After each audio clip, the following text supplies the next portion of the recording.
Hello friends, आज के video में हम देखने जा रहे हैं बहुत ही इम्पोर्टेंट टॉपिक एफईए के न्यूमेरिकल ऑन स्टेप्ड बार। तो क्वेश्चन क्या दिया हुआ है, figure shows that the compound section fixed at both the ends, दोनों साइड से रिजिड सपोर्ट दिया हुआ है। फिर estimate the reaction forces at the supports and stress of each material, ये हमें फाइंड करना है। When the force of 200 kilo Newton is applied at the change of cross section, मतलब क्रॉस सेक्शन जहाँ पे चेंज हो रहा है वहाँ पे 200 किलो न्यूटन फोर्स लग रहा है। फिर हमें ये फिगर दिया हुआ है जिसमें क्या दिया हुआ है, दोनों सेक्शन का मटेरियल दिया हुआ है, उसका लेंथ दिया हुआ है, उसके एरिया दिए हुए हैं A1 A2 और उसका मॉड्यूलस ऑफ इलास्टिसिटी E की वैल्यू दी हुई है। So let's start. इसमें मैं आपको स्टेप वाइज समझाऊंगा न्यूमेरिकल, जिससे आपको सॉल्व करने में आसानी रहे। So let's start the numerical.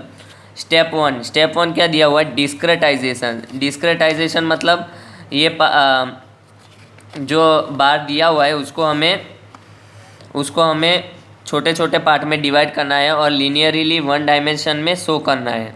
सो क्या करना है, हमें जैसा ये बार दिया हुआ है वैसा एक लाइन ड्रॉ करना है, उस पर नोड्स हमें दिखाने। नोड्स यानी पॉइंट, कौन कौन से पॉइंट होंगे, यहाँ पे 1 ये वाला नोड होगा, ये 2 नोड होगा और एक यहाँ पे 3 नोड होगा।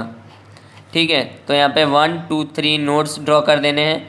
फिर क्या करना है, फिर हमें एलिमेंट नंबर देना है। एलिमेंट नंबर मतलब कितने एलिमेंट है टोटल, तो ये है 1 एलिमेंट और ये है 2 एलिमेंट, तो टोटल 2 एलिमेंट होंगे 1 और 2। एलिमेंट को हम सर्कल से रिप्रेजेंट करते हैं, मतलब नंबर लिखते हैं फिर ऊपर सर्कल ड्रॉ कर देते हैं।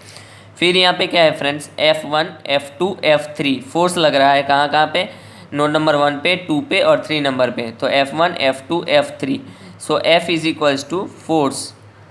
फिर F is equals to force हमने देख लिया। ये ऐसे ही नंबरिंग जो दिए हुए 1 2 3 वो है नोड्स। फिर ये जो सर्कल किया हुआ है वो है एलिमेंट्स। फिर F1 F2 F3 क्या है, फोर्स। फिर U1 U2 U3 क्या है, डिस्प्लेसमेंट। ओके, तो U क्या होगा, डिस्प्लेसमेंट होगा। फिर यहाँ पे दो चीज़ें K और सिग्मा। K मतलब स्टिफनेस और सिग्मा मतलब stress. So friends, first step यहाँ पे कंप्लीट हो जाता है। डिस्क्रिटाइजेशन मतलब ये वन डायमेंशन फिगर बनाना है आपको और ये सारे टर्म्स लिख देने कि K क्या है, सिग्मा क्या है, F क्या है, U क्या है, 1 क्या है और 1 विथ सर्कल क्या है। ओके, सो नेक्स्ट स्टेप हम देखेंगे। नेक्स्ट स्टेप मतलब स्टेप 2।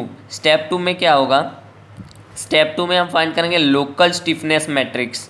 लोकल स्टिफनेस मैट्रिक्स कैसे फाइंड करेंगे, उसका एक फॉर्मूला होता है K1 is equals to E1 A1 by L1 1 -1 -1 1। ये आपको फॉर्मूला याद रखना है के फाइंड करने के लिए, मतलब local stiffness matrix K1 K2 K3 find करने के लिए। तो ये क्या है, 70 इंटू 10⁻³ E की वैल्यू A1 L1, जैसा जैसा वैल्यू हमें दिया गया है वैसे वैसे हम लिख लेंगे 1 -1 -1 1। सो फाइनली आपको मिलेगा K1 is equals to 10⁵ 5.6 -5.6 -5.6 5.6। Okay, similarly हम K2 फाइंड कर लेंगे E2 A2 by L2 1 -1 -1 1। So similarly हम वैल्यू पुट कर देंगे E2 A2 divided by L2 1 -1 -1 1। So K2 की वैल्यू हमें मिल जाएगी। ये दोनों में से जो कॉमन हम निकालेंगे वो दोनों में से सेम निकालेंगे ताकि हमें ब्रैकेट के बाहर वो डायरेक्टली मिल जाए, हम कॉमन ले सकें इसलिए। सो 10⁵ हम दोनों में कॉमन रखेंगे। 3 -3 -3 3, इसमें आप 10⁵ के जगह 10⁵3 10⁵6 कुछ भी कॉमन रख सकते हैं, उस हिसाब से आपको आंसर मिल जाएगा। Don't worry about that. So K1 मिल गया, K2 मिल गया। अब क्या हुआ, ये लोकल स्टिफनेस मैट्रिक्स मिला। लोकल स्टिफनेस मैट्रिक्स के बाद हम क्या फाइंड करेंगे, लोकल स्टिफनेस मैट्रिक्स के बाद हम फाइंड करेंगे ग्लोबल स्टिफनेस मैट्रिक्स। सो ग्लोबल स्टिफनेस मैट्रिक्स क्या होता है, K1 प्लस K2। अब ये सिंपल एडिशन के जैसा नहीं है, इसमें क्या करना है आपको, यहाँ पे जो है देख सकते हैं आप, ये वाला पार्ट जो है 5 -5.6 -5.6 5.6, ये जो पार्ट है आपका वो K1 का है। सो K1 वाली जो मैट्रिक्स है वो हम ये वाले साइड पे रख देंगे, लेफ़्ट साइड पे। फिर क्या करेंगे, फिर ये K2 वाला जो मैट्रिक्स है वो वाला इधर रख देंगे। सो फ्रेंड्स, आपको दिख रहा है कि K1 और K2 के मैट्रिक्स को हमने यहाँ पे एडिशन किया है। ये एडिशन करने का बहुत सिंपल मेथड है। K1 जो मैट्रिक्स है वो यहाँ पे रख देंगे, K2 जो मैट्रिक्स है वो यहाँ पे रख देंगे। तो यहाँ पे क्या क्या हो जाएगा, 5.6 माइनस 5.6 माइनस 5.6 5.6। फिर ये वाला हम इस कॉर्नर पे रखेंगे तो क्या होगा, ये वाला इसके साथ शेयर हो जाएगा, +3 -3 -3 +3, ये हो गया। सो इसका आंसर आएगा फाइनली 5.6 माइनस 5.6 माइनस 5.6 8.6 -3 0 -3 3। ओके, सो आपको समझ आ गया ये ग्लोबल स्टिफनेस मैट्रिक्स कैसे बनाएंगे। लोकल मैट्रिक्स को हम साइड बाय साइड रख देंगे, K1 को इधर और K2 को इधर, तो हमें फाइनली मिल जाएगा ये वाला मैट्रिक्स। सिमिलरली आपके पास अगर K is equals to K1 plus K2 plus K3 अगर आपको मैट्रिक्स दिया हुआ है, यानी K के 3 मैट्रिक्स मिले आपको, तो क्या होगा, सिमिलर वे में K1 को यहाँ पे रखेंगे, K2 को यहाँ पे रखेंगे, K3 को यहाँ पे रखेंगे। समझ आ गया। इस हिसाब से हम सॉल्व कर सकते हैं कि अगर K1 K2 K3 तीनों दिया हो, K1 वाली मैट्रिक्स यहाँ पे रखेंगे, K2 वाली मैट्रिक्स बीच में रखेंगे, K3 वाली मैट्रिक्स लास्ट में रखेंगे। ऐसे करके हम सॉल्व कर सकते हैं जिसमें लोकल स्टिफनेस मैट्रिक्स 3 आए हमारे पास उसमें। ओके, सो नेक्स्ट स्टेप्स, यहाँ तक स्टेप 3 हो गया, आपको क्लियरली समझ आ गया होगा। नेक्स्ट स्टेप हम करते हैं स्टेप 4। स्टेप 4 में हम क्या करेंगे, लोड वेक्टर निकालेंगे। तो लोड वेक्टर क्या होता है, F1 F2 F3 एक मैट्रिक्स में रखेंगे, सारे फोर्सेस को एक मैट्रिक्स में रखेंगे, उसको हम बोलेंगे लोड वेक्टर। फिर क्या है, 200 किलो न्यूटन हमें फोर्स दिया है F2 पे, सो 200 का 2 रखेंगे और बाहर 10⁵ रखेंगे, ताकि वो हमने ऊपर जो वैल्यू निकाली थी कॉमन वही यहाँ पे रहे सेम। सो F1 और F3 यहाँ पे आपको समझना है कि F1 और F3 क्यों 0 लिया हुआ है। क्वेश्चन में ऐसा नहीं दिया हुआ है कि F1 और F3 0 रहेंगे, बट एज पर फिगर हम लिख सकते हैं कि F1 F3 0 होंगे। कैसे F1 F3 क्यों 0 होंगे, क्योंकि यहाँ पे रिजिड सपोर्ट है। रिजिड सपोर्ट पे आप कुछ भी फोर्स लगाएंगे तो वो उस पर अप्लाई नहीं होगा और वो रिजिड ही रहेगा। सो 1 और 3 पे कोई फोर्स नहीं लगेगा, इसलिए F1 और F3 भी 0 होगा।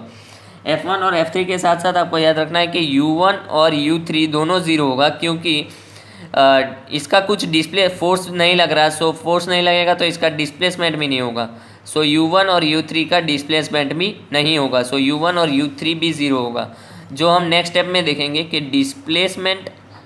Displacement vector U1 U2 U3 को हम रखेंगे तो 0 U2 U3 U2 और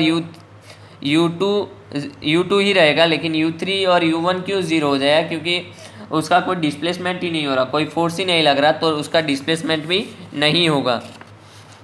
सो हम नेक्स्ट स्टेप, ये सबसे इम्पोर्टेंट स्टेप है असेंबलेज इक्वेशन। असेंबलेज इक्वेशन क्या कहता है, K into U is equals to F। तो हम ऊपर वाले स्टेप से सारे वैल्यू हमारे पास है, तो K की वैल्यू रख देंगे, U की वैल्यू रख देंगे, इज इक्वल्स टू F। सो अब इज इक्वल्स टू F रखेंगे, तो अब हम क्या करेंगे कि इसमें 2 मेथड आते हैं, या तो एलिमिनेशन अप्रोच और या तो पेनल्टी अप्रोच। 2 अप्रोच से हम इसको सॉल्व कर सकते हैं इस इक्वेशन को। सो हम इसमें इस वीडियो में हम एलिमिनेशन मेथड से सॉल्व करेंगे।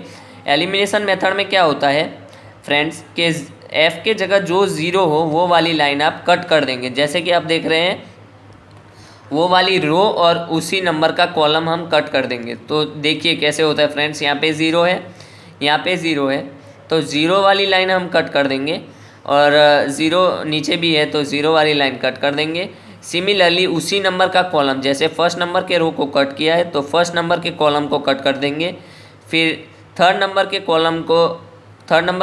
रो को कट किया है, इसलिए थर्ड नंबर के कॉलम को भी कट कर देंगे। सो क्या होगा finally 8.6 U2 is equal to 2, और 10⁵ दोनों साइड से कट हो जाएगा। So U2 will be 32.55 into 10⁻³ mm। U1 is equals to U3 is equals to 0। क्यों लिख देना है आपको ब्रैकेट में कि वो रिजिड सपोर्ट है इसलिए। सो यहाँ तक कोई एग्जामिनर यहाँ तक भी क्वेश्चन पूछ सकते हैं कि डिस्प्लेसमेंट फाइंड कीजिए, लेकिन ये आपको मैं पूरा मेथड एक्सप्लेन करा रहा हूँ, इसलिए फाइनल हम स्ट्रेस स्ट्रेन भी फाइंड करेंगे इस क्वेश्चन में। सो कोई क्वेश्चन यहाँ तक भी पूछ सकता है। इसके आगे पूछे तो क्या करना है, स्ट्रेस और स्ट्रेन भी पूछे तो असेंबलेज इक्वेशन से हमें डिस्प्लेसमेंट मिल जाएगा। फिर उसके बाद हम निकालेंगे स्ट्रेस कैसे निकालेंगे, σ1 is equals to E1/L1 -1 U1 U2। Simple है फ्रेंड्स, मैट्रिक्स मल्टीप्लिकेशन इसके लिए आपको आना चाहिए तो इजीली सॉल्व हो जाएगा। तो क्या होगा, E1 और L1 की वैल्यू हम एज इट इज़ रख देंगे 70 × 10⁻³ -1 1 सेम रहेगा, और U1 U2 की वैल्यू रख देंगे। फिर क्या होगा, -1 × 0 वुड बी 0 प्लस 0.2325 × 1, सो 0.2325 आएगा, और ये ब्रैकेट ऐसे का वैसा। सो हमें फाइनली आंसर मिलेगा 54.25 Nm²। फिर आएगा सिग्मा 2। सिमिलरली हम सिग्मा 2 फाइंड कर लेंगे। E2/L2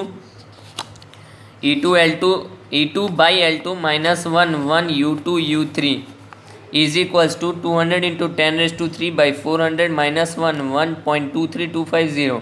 तो -0.2325 यहाँ पे मल्टीप्लाई हो जाएगा, इसकी वैल्यू आएगी 500। So is equals to minus आएगा यहाँ पे, क्योंकि -0.2325 आएगा, सो -116.25 Nm²। माइनस का सिंपली माइनस मतलब ये स्ट्रेस कंप्रेसिव है वो बता रहा है ये minus sign. So sigma 2 is equals to 116.25 Nm², compressive stress लग रहा है। फिर स्टेप 8 मतलब फाइनल स्ट्रेस हमने फाइंड कर लिया इस वाले इक्वेशन में। स्ट्रेस की वैल्यू क्या आएगी, sigma 1 is equals to 54.25 Nm², और sigma 2 is equals to 116.25 Nm² compressive stress. फिर स्ट्रेन मतलब क्या, ζ1 और ζ2, zeta is equals to σ/E। क्यों ये इक्वेशन कहाँ से आया, ये इक्वेशन यहाँ से आया फ्रेंड्स। यहाँ पे क्या होता है, sigma is equals to E∞।